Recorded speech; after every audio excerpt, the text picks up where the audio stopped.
reporting at FanX 2022. We're going to interview the Four Horseman Studios with lead artist Nate Baertsch. Here we go. Hey guys, I'm Nate Baertsch, and I'm the illustrator that works with Four Horseman Studios. And I'm glad you're here.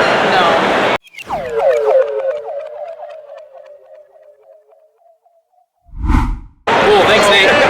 Nate, so we were just wondering, how did you start working for the Horseman? So I started working with them in 2007. I did the first piece I did for them was the Ramathor. He was the big elephant guy for Seventh Kingdom. So that was my first packaging art piece that I did for them. So I've been working with them now for 15 years. Wow, yeah, pre-Mythic Legions. Pre-Mythic Legions. Awesome. And yes, I have a lot of those older ones. Still in my collection.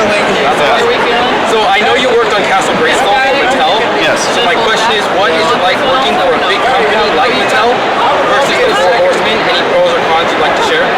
There are pros and cons to both. Well, no, let me retract that. Yep. There are no cons with working for the Four Horsemen.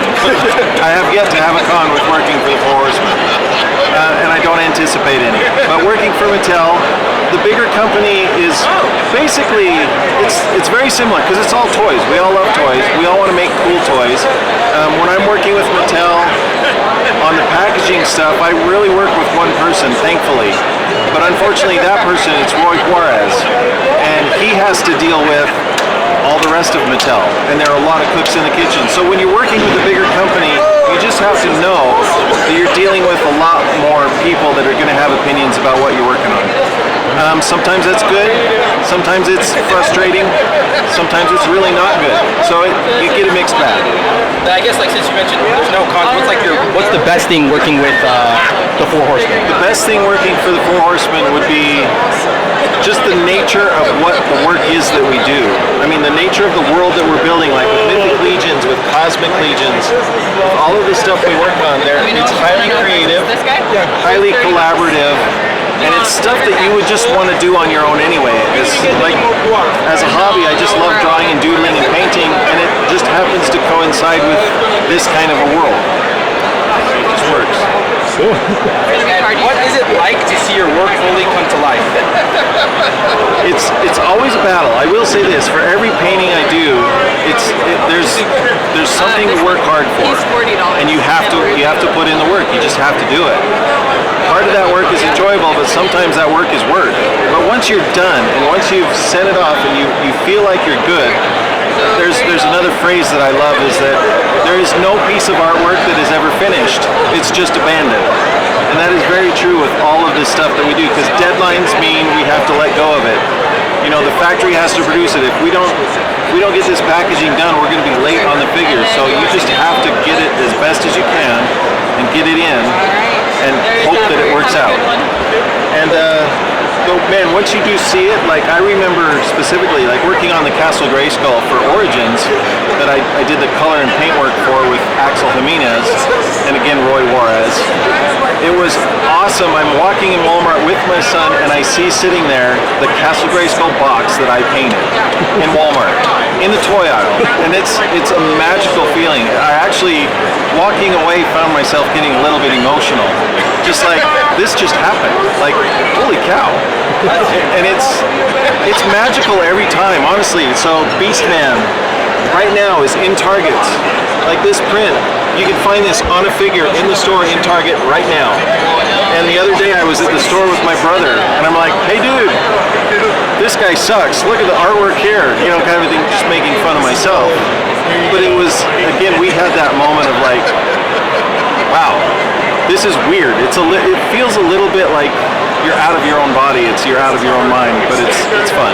It's a lot of fun. Have you always wanted to work in the toy industry? I don't know that I would say always. I've always loved toys. Like I grew up with toys, and when we all go through those awkward teenage years of where girls or cars or jobs become more important. I still never let go of the toys. I still loved action figures. I just couldn't collect them as much. And then in today's society now, nobody cares how old you are in the toy aisle. And I love that. Like, nobody cares. I can walk up to the checkout with Star Wars figures in hand. Nobody bats an eye or questions or says anything or gives any shame about it. And I love that. So I found about halfway through my career working in children's education, like illustration for children's educational software, I was finding that I just want to work in toys. That's all I want to do, is work in toys. So once I made that switch, I've never looked back, and I'll go to my deathbed working in toys. How did you become like a concept artist, and what would you recommend to people who want to get into art as a career? Getting into art as a career, my first advice for very young artists is always draw anything and everything, and even the stuff you don't want to draw. Find your style, find your rhythm, find whatever it is that makes your art yours. And then once you've found that, you run with it. All of a sudden you'll find the things that you're passionate about and that you enjoy. You run with those passions. You just dive full bore into it. Kind of similar to like what I was talking about before. I love doing stuff for children's education years ago. As soon as I found, wait, I can do this in toys too, that's really my passion, and I just went for it. You have to. In many ways, you'll be happier. It'll show in your work. If you're working on a painting or a piece and you're not loving it, it's going to show in the work, and you're not giving your best. You're not giving your client your best. So make sure you're loving what you're doing. Yes. And last one here. Any future projects that you can maybe share about, like the latest Cosmic Legion waves that you guys have, like prototypes, and are you working on that art currently? Yeah, I am. There's a lot of things I cannot talk about. Yeah. But like the latest one, okay. Like the about like the 1.5 wave, I think we call it, the Cosmic Legion wave, right? The Cosmic Legion wave, there's that. Currently what's on my table right now, like Monday when I wake up from being done with the convention, being done with all the Sunday stuff, I'm going to wake up Monday morning, I'm going to sit down, and I'm going to be working on the Cosmic Legion's packaging. That is what's on my plate right now. Nobody's seen it yet. I've seen it in my head, but I'm laying down those brushstrokes Monday. And then also Poxus. Poxus was revealed almost a year ago.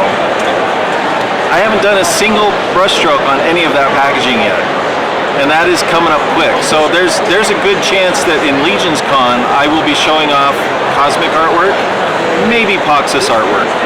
Some of it, kind of like I've done in the past. If you looked at G-Con last year, you saw that I was revealing some of the first looks at the Alithia packaging. Hoping to do similar this year. We'll see how far I get and what gets done. Awesome. Thank you for your time, Nate. Thank you guys. Thanks, Nate. You guys are awesome.